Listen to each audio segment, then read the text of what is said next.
네, 시청자 여러분 안녕하십니까? 주말 뉴스 BGM머니입니다. 자, 오늘은 포스코 퓨처엠 소식부터 전해드립니다.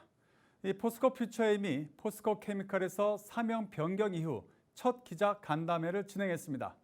김준영 사장이 직접 회사의 청사진과 추진 목표를 밝혔는데 2030년까지 지금 매출의 10배 이상의 성장을 자신했습니다. 배석원 기자의 보도입니다. 포스코 퓨처엠이 2030년까지 글로벌 톱티어 배터리 소재 기업으로 거듭나겠다며 밝힌 매출 목표액은 43조 원, 영업이익은 3조 4천억 원입니다. 현재 수준에서 각각 10배에서 20배 이상의 성장을 예고한 겁니다. 앞으로 7년 안에 양극재 생산 능력은 100만 톤, 음극재는 37만 톤까지 올려 목표를 달성하겠다는 전략입니다.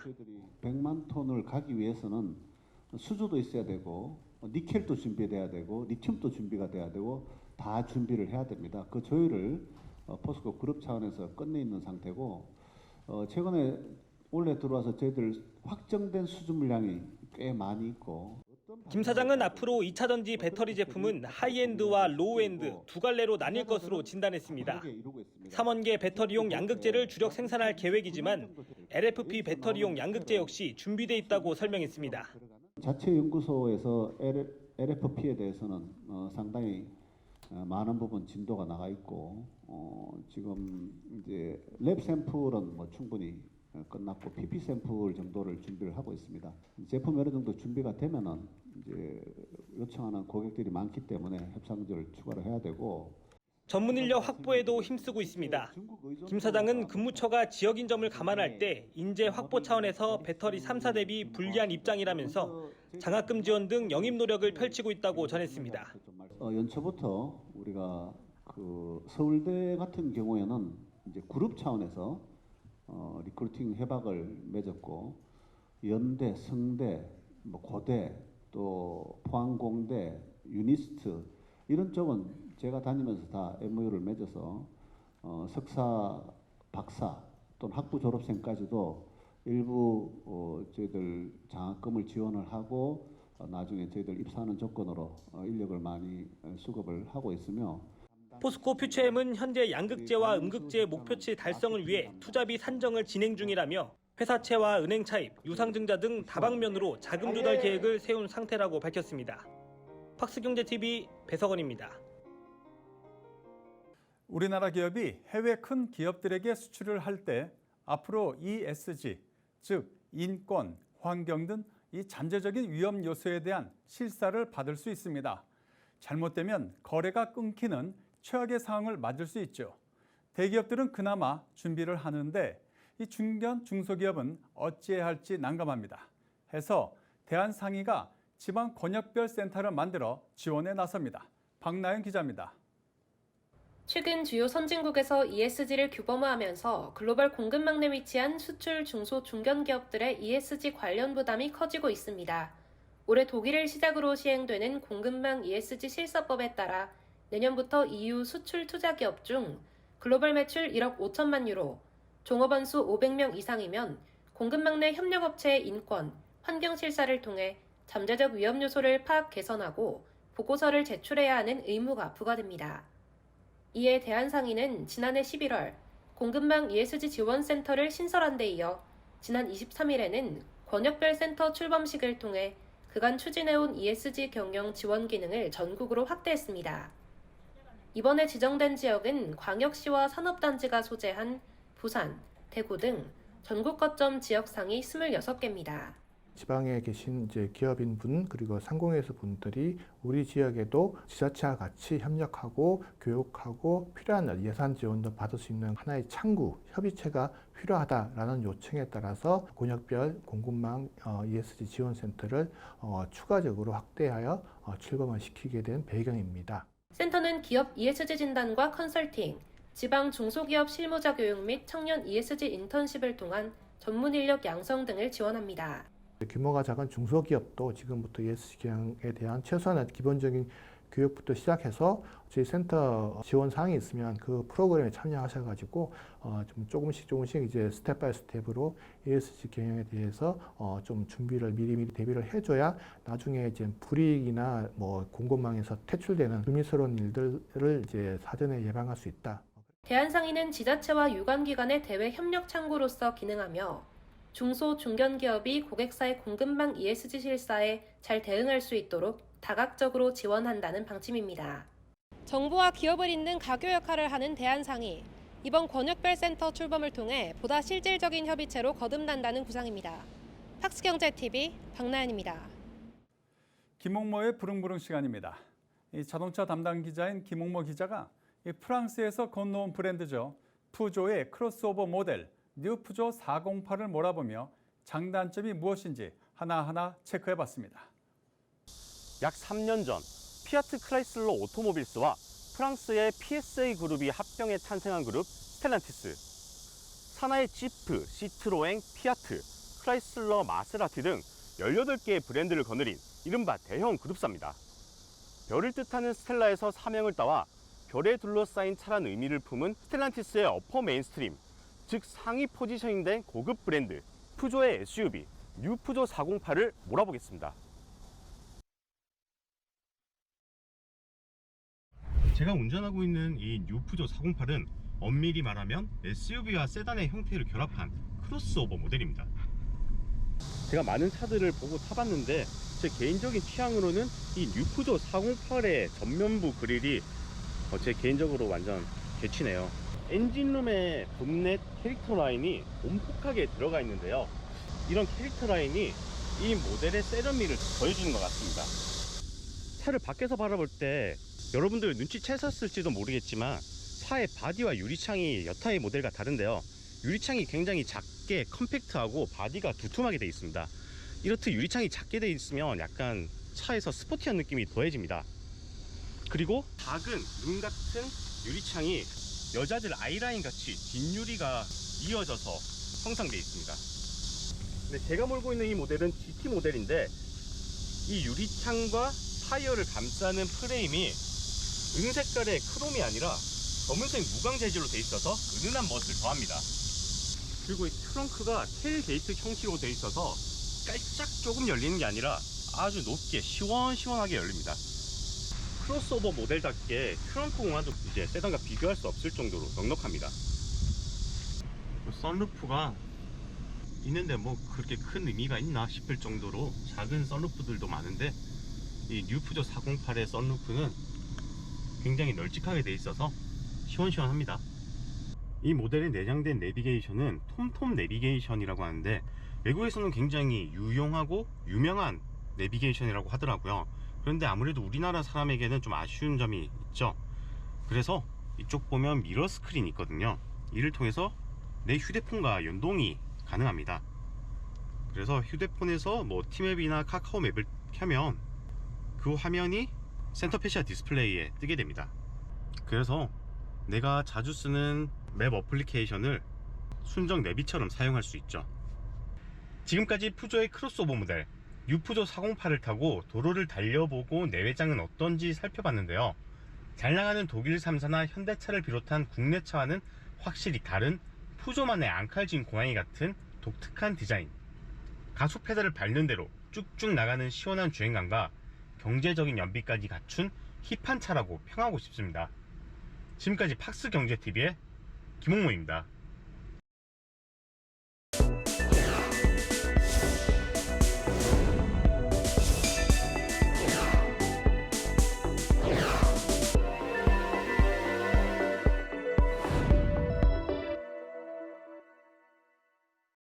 최근 엔저 현상으로 인해 엔화나 일본 주식에 대한 투자자들의 관심이 부쩍 높아졌습니다.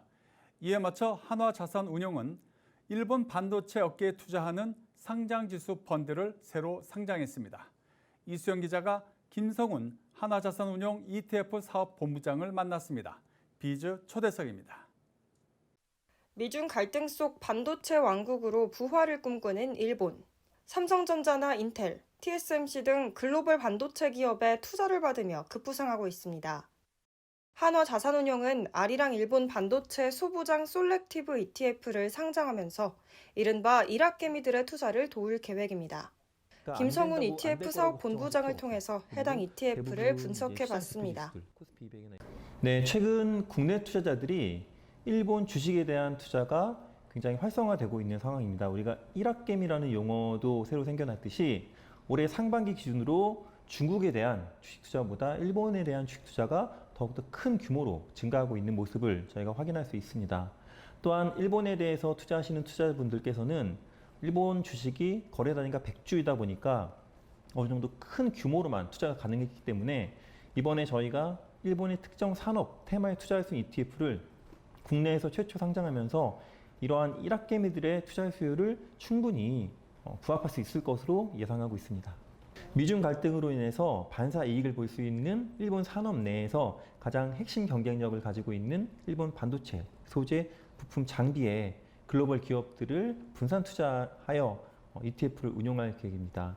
특히 전통적인 사이클 산업인 반도체의 경우 사이클 저점을 지나면서 반도체와 관련된 소재, 부품, 장비에 대한 수주가 더욱더 확대될 것으로 예상이 되고 일본이 지정학적 위치에서 미중 갈등으로 인한 반사 이익 등을 통해서 향후에도 일본 반도체 소부장 기업들은 더욱더 긍정적인 영향이 예상되기 때문에 저희는 일본 내에서도 반도체 관련된 핵심 기업들만 잘 골라서 분산 투자할 수 있는 ETF를 계획하게 되었습니다.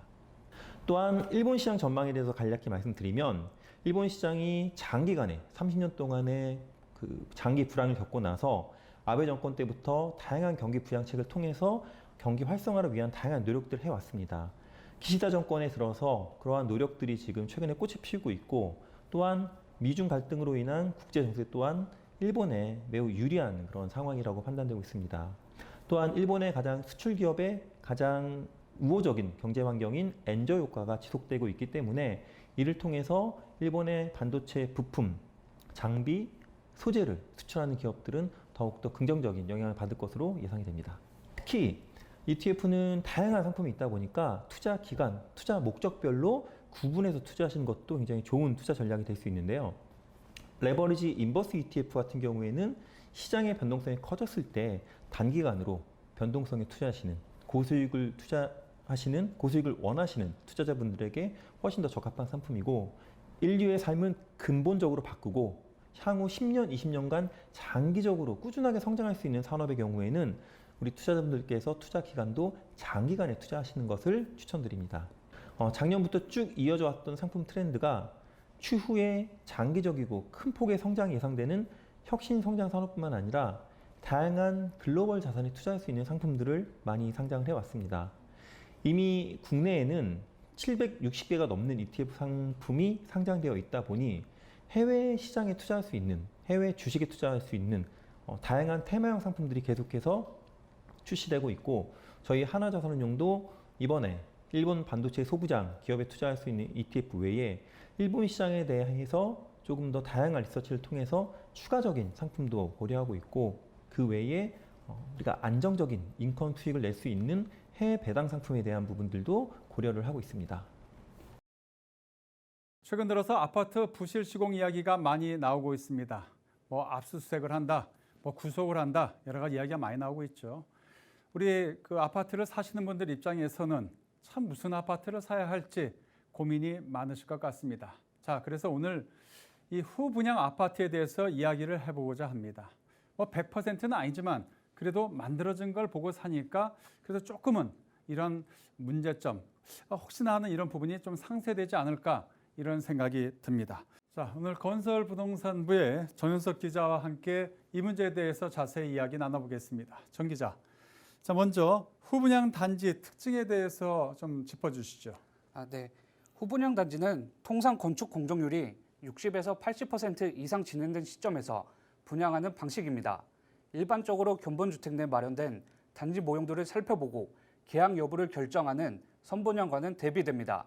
골조가 세워진 이후에 분양이 이루어지기 때문에 부실 시공이나 하자 등의 문제가 생길 가능성이 선분양 아파트에 비해 낮다는 평가를 받습니다.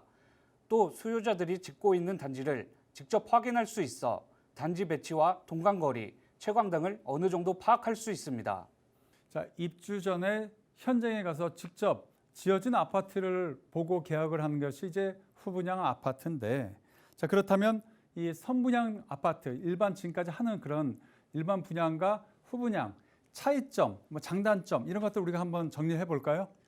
네, 선분양은 주택이 완공되기 전 입주자에게 분양해 이때 납부된 계약금과 중도금 등으로 시공 비용을 충당합니다. 따라서 건설사는 건설비에 들어가는 금융 비용을 절감시키기에 비교적 분양 비용이 저렴해질 수 있습니다. 이를 통해 수요자들은 시세 차익 실현도 기대할 수 있습니다. 반면 후분양의 경우 건설사나 시공사가 자금을 금융기관으로부터 조달하면서 이로 인한 금융 비용이 증가해 분양가가 더 비싸질 수 있습니다. 자금 조달 계획을 세우는 일도 만만치 않습니다. 선분양은 2, 3년에 걸쳐 분양 대금을 납입할 수 있지만 후분양은 이보다 짧은 기간 동안 자금을 마련해야 합니다. 또 중소 중견 건설사들처럼 자금력이 약한 곳일 경우 시장 진입 장벽이 높아져 신규 공급량이 줄어들 가능성도 있습니다. 자, 그렇다면 올해 후분양 단지들 공급 상황은 어떻습니까? 네, 상반기만 해도 후분양 단지가 손에 꼽을 정도로 드물었습니다. 하지만 하반기 들어 후분양 단지들이 등장하고 있습니다. 최근 아파트 부실 공사 소식이 잇따르면서 후분양을 선호하는 수요자들의 관심이 증가했습니다. 부동산 경기 침체로 분양을 미루던 건설사들이 최근 이 같은 분위기를 감지하고 후분양으로 돌아서고 있습니다. 건설사들이 어느 정도 이제 부담이 돼도 후분양을 이렇게 조금씩 추진한다 이런 생각이 드는데, 자, 그렇다면 최근 이 공급을 완료한 이제 후분양 단지들 이 청약 결과들은 어땠습니까? 올해 7월 호반건설이 경기도 평택시에 호반서밋 고덕신도시 3차를 공급했는데 완판에 성공했습니다. 분양가 상한제가 적용된 합리적인 분양가와 고덕국제신도시 내 호반서밋 브랜드에 대한 높은 선호도가 주요했다는 평가입니다. 올해 8월 현대건설이 광주광역시 북구 신용동 일원에 조성하는 힐스테이트 신용더 리버도 좋은 성적을 거뒀습니다. 특별 공급을 제외한 194가구 모집에 총 1,205건이 접수돼 평균 6.21대 1의 경쟁률로 전 주택형이 순위 내에서 모집 가구 수를 채웠습니다. 이 성패를 좌우하는 것은 앞서 보셨다시피 바로 이 분양가가 아닌가 싶습니다. 자, 그렇다면 우리 시청자 여러분께서도 관심이 높으실 하반기에 과연 수도권에서는 어떤 후분양 단지가 나올까? 이 부분 아니겠습니까? 네, 서울에서는 대우건설이 9월 상도 푸르지오 클라베뉴를 공급하고 삼성물산은 레미안 원펜타스를 오늘 10월 후분양을 진행할 전망입니다. 인천과 경기 지역에서는 대우건설이 트리우스로 광명과 인천 서구 왕길역 로얄파크시티 푸르지오를 공급하고 DLENC가 경기 화성시에 동탄 레이크파크 자연엔 이편한 세상을 후분양으로 선보일 예정입니다. 자, 우리 전윤석 기자가 이제 하반기에 나오는 이 후분양 단지를 여러 단지 이야기를 했는데, 전 기자, 그렇다면 여기서 우리가 좀 몇 단지 꼽아서 특징을 한번 좀 짚어볼까요? 대우건설이 선보이는 상도 푸르지오 클라베뉴부터 살펴보겠습니다. 이 단지는 상도동의 첫 번째 푸르지오 브랜드 단지입니다. 평균 분양가는 3.3제곱미터당 3,963만 원입니다. 전용 면적 84제곱미터 기준 12억 4천만 원에서 13억 9천만 원으로 책정됐습니다. 후분양인 만큼 선분양 단지에 비해 높게 책정되는 경향이 있지만 인근 시세보다는 저렴하거나 비슷하다는 평가입니다. 전세대 발코니 확장을 비롯해 시스템 에어컨, 하이브리드 쿡탑, 전기 오븐 등 다양한 옵션들을 기본으로 제공합니다. DLENC가 공급하는 동탄 레이크파크 자연엔 이편한 세상은 민간 참여 공공분양 주택으로 분양가 상한제가 적용돼 분양가가 비교적 합리적인 수준에서 책정될 것으로 예상됩니다. 트램역 2개 노선이 2024년 착공될 계획으로 동탄역으로의 이동이 편리해질 것으로 보입니다. 이슬초, 서현중, 서용고 등이 단지 반경 500m 내 위치해 도보 통학이 가능합니다. 네, 오늘은 여러 후분양 단지에 대해서 이야기를 나눠봤습니다. 이 아파트 분양, 사실 요거는 인생에 있어서 가장 큰 돈을 쓰는 그런 부분입니다. 국토부에서도 이 관리 감독을 잘해야 되겠고, 건설사도 이제 더 이상 뭐 철근을 뺀다든지 이런 장난을 쳐서는 안 될 것으로 보입니다. 자, 우리 전윤석 기자와 이야기 나눠봤습니다. 수고하셨습니다.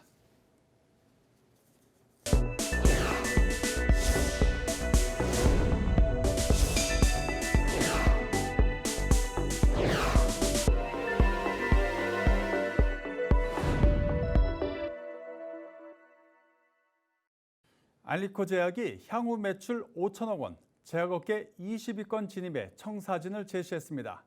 이를 위해 제품 생산량을 2배 이상 늘릴 수 있는 시설도 완공했습니다. 김효선 기자가 보도합니다. 올해 2분기 매출 976억 원, 영업이익 83억 원을 기록하며 역대 상반기 최대 실적을 달성한 알리코 제약이 하반기에도 연속 성장세를 이어갈 전망입니다. 저희가 병원 의원급이 한 7,800개 정도가 저희 알리코 제약을 처방하고 있는데 이제 신규 병원 의원들, 신규 거래처들이 점진적으로 확대가 되고 있습니다. 뇌혈관 질환 및 고혈압, 호흡기 제품 등 약 100여 가지 전문 의약품을 생산 및 공급하고 있는 회사는 이처럼 탄탄한 네트워크를 기반으로 입지를 다지고 있으며 복용의 편의성을 높인 개량 신약을 출시하며 처방을 더욱 늘려가고 있습니다. 특히 회사는 의료기기, 여성 헬스케어 사업에서도 다양한 제품군을 선보이며 매출 확보에 나서고 있습니다. 여성 건강 브랜드 이제 말씀드렸듯이 유민업 런칭했고요. 여성 이제 니즈에 맞는 다양한 포트폴리오를 좀 구성하기 시작했습니다. 올 하반기까지는 50억에서 60억 정도 보고 있고요. 내년도에는 한 150억까지도 보고 있습니다. 또한 회사는 올해 하반기 확장 공사를 완료한 진천 공장을 통해 생산량 확대에 따른 매출 성장도 클 것으로 전망하고 있습니다. 2,500에서 3,000억 수준의 이제 매출 생산량을 유지했었는데 저희가 계속적인 이제 성장세를 이루다 보니까 최소한 2배 정도 이상의 캐파를 확충하지 않으면은 시장 확대가 되지 않을 것 같아가지고 저 2년 정도부터 준비를 했고요. 5억 전 캐파에서 거의 10억 전 캐파까지 현재보다 2배 이상 생산할 수 있는 능력을 갖췄고요. 특히 최신 설비로 구비돼 경쟁력은 물론 원가 절감을 통한 20억 원 정도의 순이익을 볼 것으로 보고 있으며 궁극적으로 회사는 올해 매출 2천억 원 및 향후 5천억 원대 매출을 통한 중견 제약사로 성장할 수 있도록 최선을 다하겠다고 밝혔습니다. 2023년은 매출 2천억 정도 목표를 하고 있고 영업이익 140억 정도 목표를 하고 있습니다. 회사의 어떤 목표, 매출 3천억을 위한 목표에 대한 준비를 한 거고요. 향후 한 5년에서 한 7년까지 20위권 안으로 들어오는 것이 목표고요. 완전하게 중견 기업 이상의 제약사로 발돋움하는 것이 팍스경제TV 김효선입니다. 최근 OTT 등 다양한 채널에서 볼거리가 늘면서 영화관을 찾는 횟수도 자연스럽게 줄어들게 됐습니다. 이 CJ CGV가 스크린 X 등 특별관을 확대하고 극장 공간의 클라이밍 짐 서비스, 골프 연습장 등 라이프스타일 콘텐츠를 확대함으로써 이에 대한 돌파에 나섭니다. 박주영 기자입니다. 허민의 CJ CGV 대표가 CGV를 기존의 영화 상영관에서 벗어난 체험형 라이프스타일 공간으로 변화시키는 등 극장 산업의 새로운 패러다임을 열겠다고 밝혔습니다. 생존을 위한 변화의 첫 번째 키워드는 특별관 확대입니다. 관객들의 영화 선택 기준이 까다로워지는 상황에서 영화관에서만 즐길 수 있는 특수한 경험을 안겨줄 수 있는 특별관에 답이 있다고 본 것인데요. 실제로 CGV에 따르면 상반기 전체 상영관 매출 중 28%는 특별관에서 나왔습니다.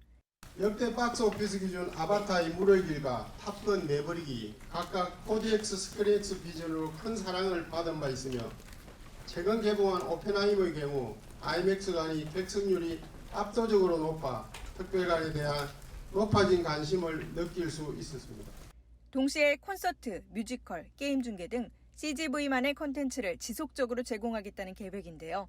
올 초 상영한 임영웅의 I'm Hero the Final은 25만 명이 관람했고 최근 진행한 10cm 라이브 콘서트는 예매 오픈과 동시에 매진을 기록했습니다. 또한 클라이밍 짐, 골프 쇼게임 연습장 등 라이프스타일 콘텐츠를 CGV에 구축해 영화관을 엔터테인먼트 공간으로 진화시키겠다는 포부입니다. 극장 공간 안에서 먹고 즐기고 시간을 보낼 수 있도록 라이프스타일 콘텐츠를 CGV 공간 플랫폼에 구축해 극장업의 새로운 패러다임을 제시하겠습니다. 이 밖에도 스크린 광고를 비롯해 5개 광고, DX를 통해 광고 매출을 증대할 것이라고 강조했는데요. 허 대표는 관객 수 회복에 따른 상영관 매출 증가와 광고 수익 등 여러 요인들이 더해지면 내년에는 역대 최고 영업이익을 냈던 2019년을 뛰어넘을 수 있을 것이라고 자신했습니다. 팍스경제TV 박주연입니다.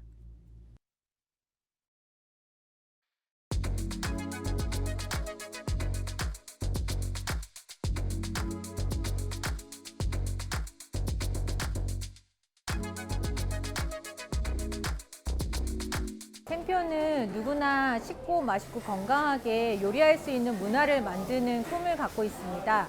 오늘은 샘표 77주년 창립 기념을 맞이해서 저희 샘표 가족들과 함께 쉽게 요리할 수 있는 방법들을 알려드리고 또 요리법도 나누면서 좋은 식재료랑 소스를 함께 나누고 요리하는 이벤트를 만들었습니다.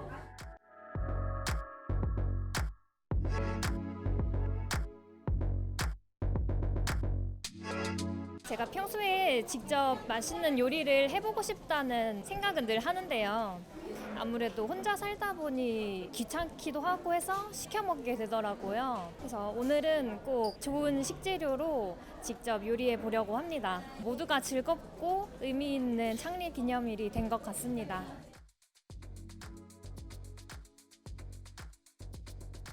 많은 사람들이 요리를 하면 굉장히 좋다는 건 알고 있는데요.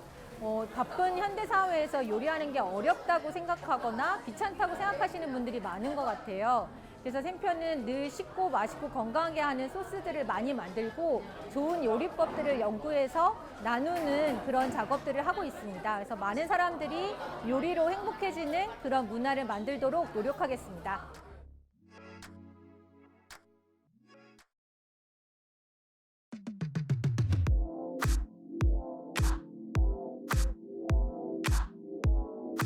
그동안 프로스포츠 위주로 이제 진행되는 스포츠 마케팅을 아마 종목이라든가 미래형 스포츠라든가 그런 부분으로도 영역을 점차 확대해 나가고 있습니다. 중고교 꿈나무 선수들부터 국가대표 선수까지 다양한 선수들을 후원하는 이런 활동들을 하고 있습니다. 그 결과 많은 선수분들을 국가대표로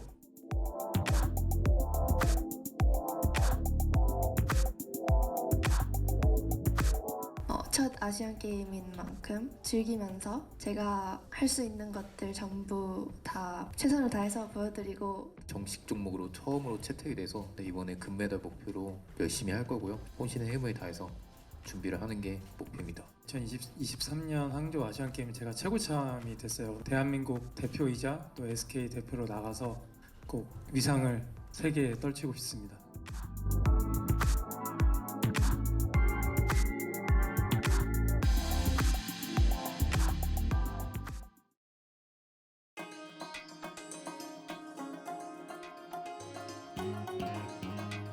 같이 지식을 나눌 수 있도록 노력하도록 하겠습니다.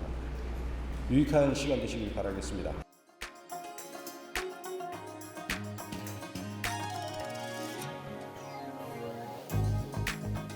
저희가 지금 맞이하고 있는 디지털 시대의 도래로 인해서 의료 및 제약 분야는 새로운 변화와 도전을 경험하고 있습니다.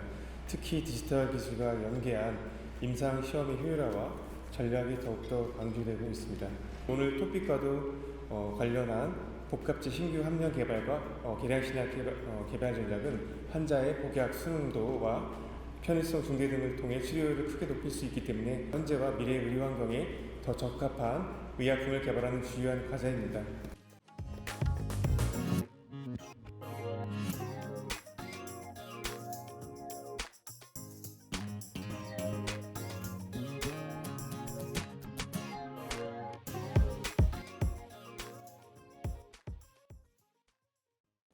네, 이상으로 BGM 머니를 마칩니다. 다음 주에도 우리 기자들이 발로 뛰는 생생한 현장의 모습, 우리 시청자 여러분께 전해드리겠습니다. 고맙습니다.